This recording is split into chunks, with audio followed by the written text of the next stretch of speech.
Hi, thank you for dropping by. I appreciate it.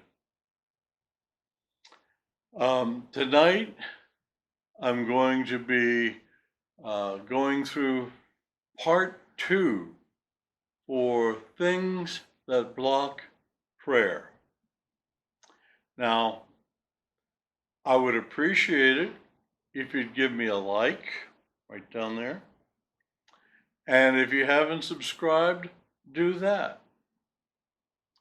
And share. I forgot to mention that yesterday, but share these videos with your friends and tell them to listen if you think they're worthy of it. And if you're from a different country other than America, I would like you to write in the comments and tell me what country you're from or what country you're in. And leave a comment if you like. I will always try and respond. All right, thank you. Here we go, and I hope that you enjoy this. All right. Enough said about that. But I'm not finished saying about said, because you got to watch what you said. One of the biggest blocks that we've got to praying is just right under our nose, right here, right there. We have to be careful of what we're saying. I have prayed for people who didn't get their healing right away, and just hours later, you could hear them telling people, well, I was prayed for, but nothing happened. I guess it didn't, I guess I wasn't healed.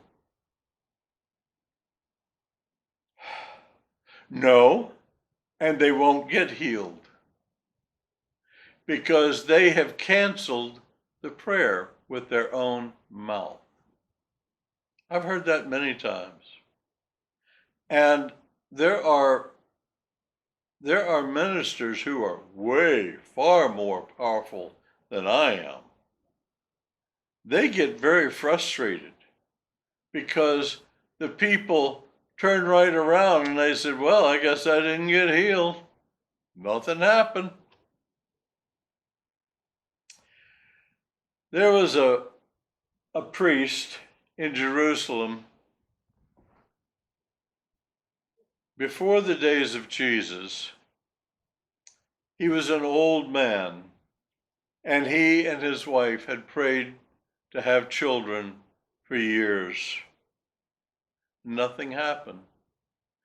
And he was getting ready to go into the Holy of Holies to do the sacraments and to minister before God. And then an angel appeared right in front of him. And the angel said, behold, Zechariah, your prayers have been heard. And Zechariah looked at him. The angel said, I am Gabriel, and the Lord has given me a message for you. You will have a son, and his name will be John. And it will happen in the course of nature. So, what did Zechariah do? He looked at the angel and said, how can I know this is going to happen? Oh my gosh. Well, he stepped on a landmine. The angel said, I am Gabriel. I stand at the side of the throne of God. And he told me to tell you that you are going to have a son. From this moment, your tongue will not speak. You will not be able to speak a word until this thing that has been called for has happened. And Zechariah couldn't speak. And he didn't speak for 9 months. I guess that taught him a lesson. When John was born, and we're not talking about just any John, we're talking about John the Baptist. John the Baptist was needed to bring Jesus into his ministry. He had to pave the way, and he did. It's funny how God talks to you. I was trying to remember, there was something that happened at Jericho. Who was that? Was that Joshua? And I was sitting there, and all of a sudden it came to me, and Joshua won the battle of Jericho, Jericho, Jericho. And I thought, oh, thank you, Lord. And I thought to myself, I'll bet he's laughing. But he just popped that right into my mind to tell me where the story is that I wanted to tell.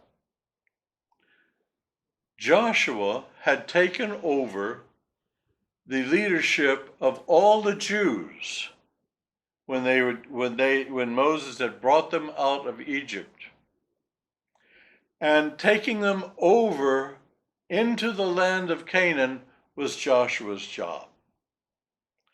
And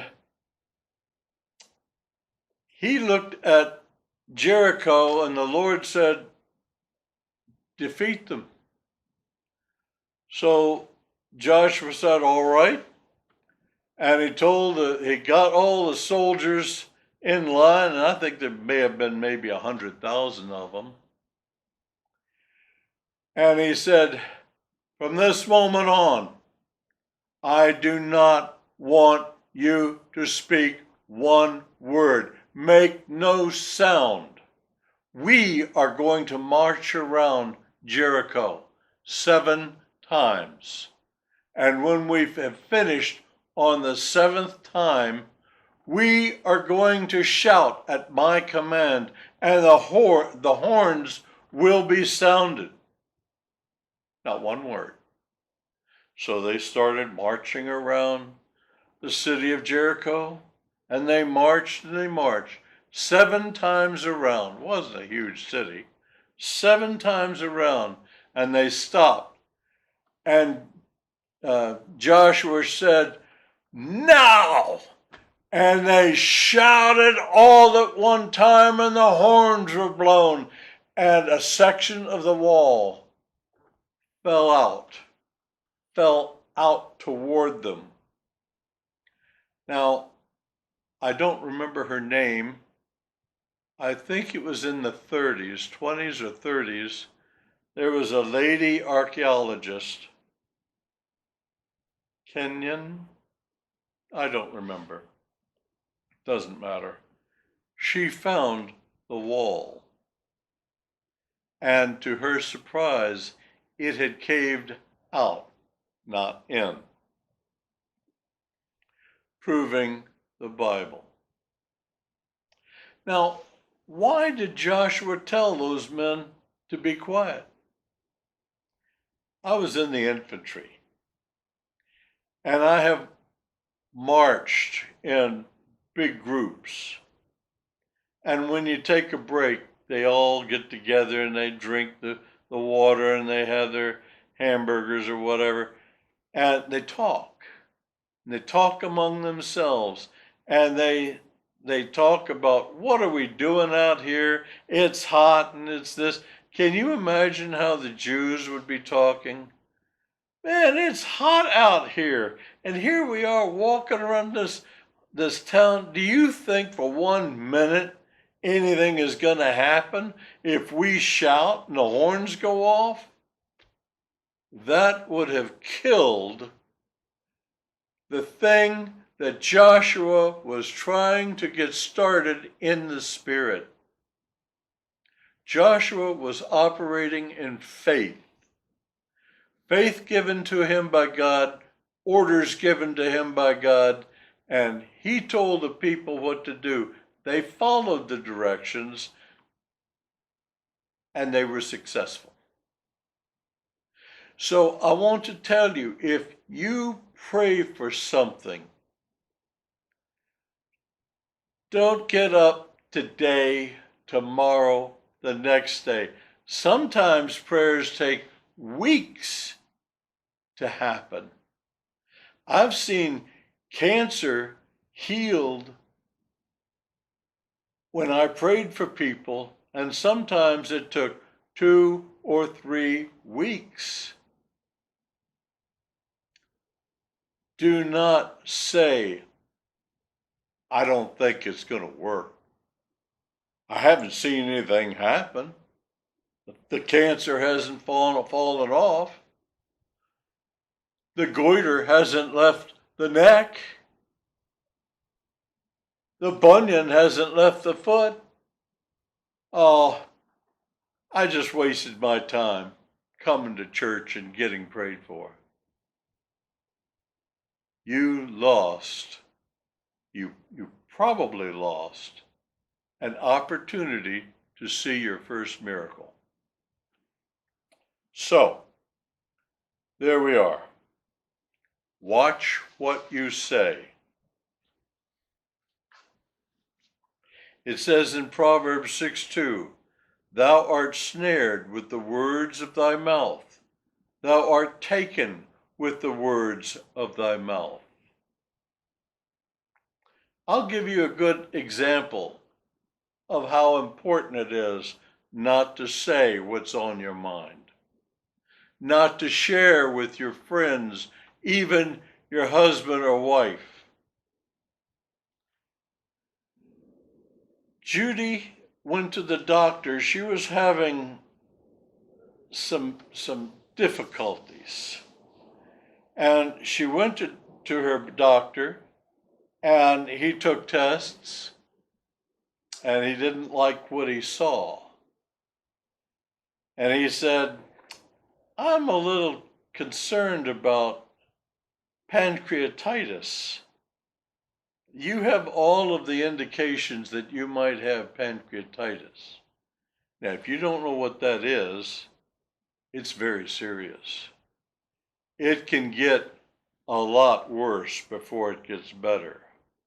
And if you've got pancreatitis cancer, oh my, that is scary. However, I knew a young lady that was healed of AIDS. It was terminal, and she was prayed for, and the AIDS just disappeared. So cancerous pancreatitis is not that scary. So the doctor told Judy to go to the hospital and have blood tests done, and he would call, and he did, and they looked for any sign of pancreatitis. Well, on the way over there to the hospital, the Lord spoke to Judy very quietly and said, say nothing to anyone. Anyone includes me. So she went over, she was examined, and they told her doctor that she did not have pancreatitis. And so she went back to the doctor, and the doctor told her what the report was. He said, I've seen pancreatitis before. And I know this doctor. He is top drawer. He said, I have seen pancreatitis before, and I was certain this was pancreatitis. But I am so glad that it isn't. And Judy told him what happened, and he just looked at her. She could have talked to the wall. He's a doctor. He's not a faith man. So, those are the reasons why we shouldn't talk about anything when we've been prayed for, or when we have prayed and asked the Lord for something. If it doesn't happen in a couple months, then you can say, well, I guess it didn't happen. Something was wrong. Something was blocking it.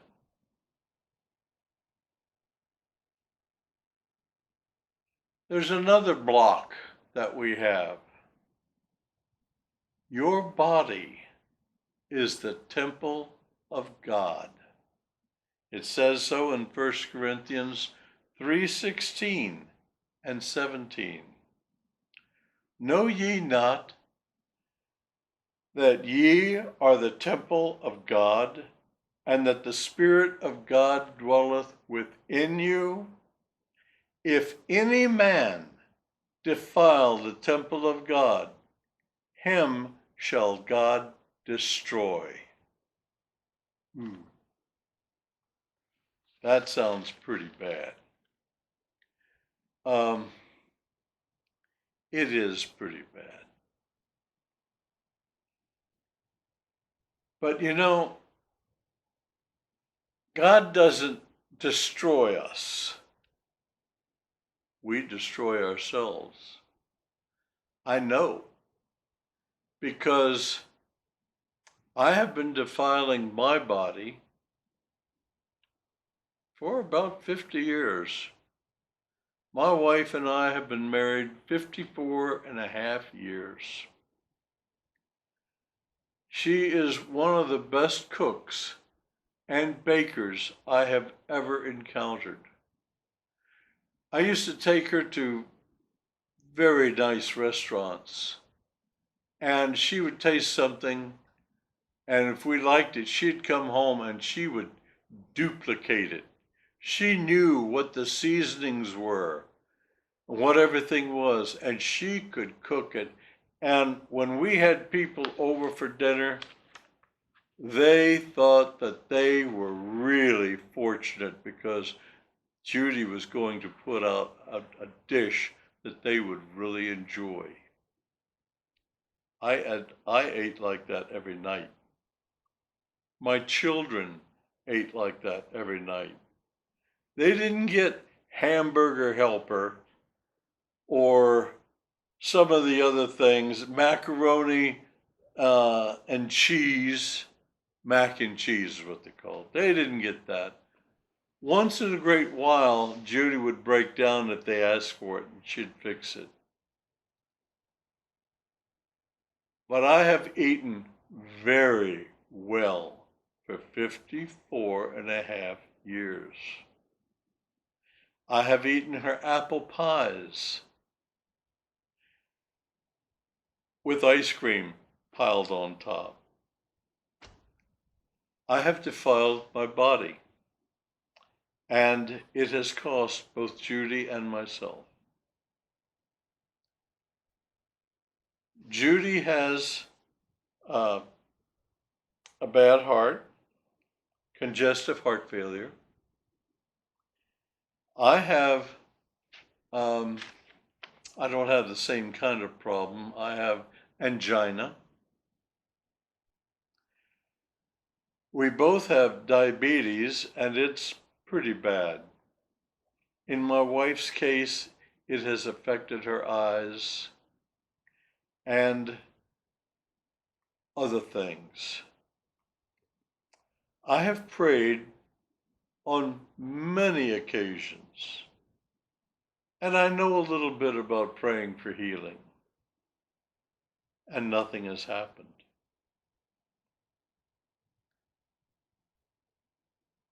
God is not the one who is making us sick. We did it to ourselves.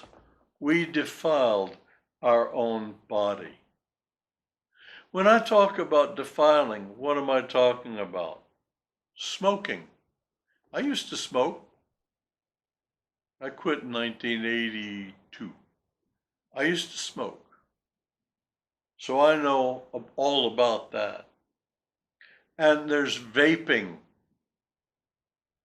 drinking alcohol in excess. Now, there is nothing wrong with a glass of wine unless you're an alcoholic. Stay away from it. But if you're not an alcoholic, You can have a glass of wine. You can have a beer. But don't allow yourself to get drunk. And don't do it in excess. Drugs, whether they are prescriptive drugs or drugs that you buy under the counter or out of the back of a car. Gluttony. Oh boy. I worked with a man one time. He was huge. And he was huge with soft fat. And I knew he was a glutton. Eating junk foods. Foods that are high in carbs. Oh my gosh, that will send your sugar right through the roof, because when you eat hamburger buns, hot dog buns, when you eat bread and rice and potatoes, those are the three things that are full of carbs. When you eat those things, the carbs are converted to sugar and it goes right through the roof. That's how people get diabetes. I should know. All right. That was part 2 of things that block prayers. I'm going to say goodnight, and I hope that you will tune in for the next one, which is Things That Block Prayers, Part 3. Thank you.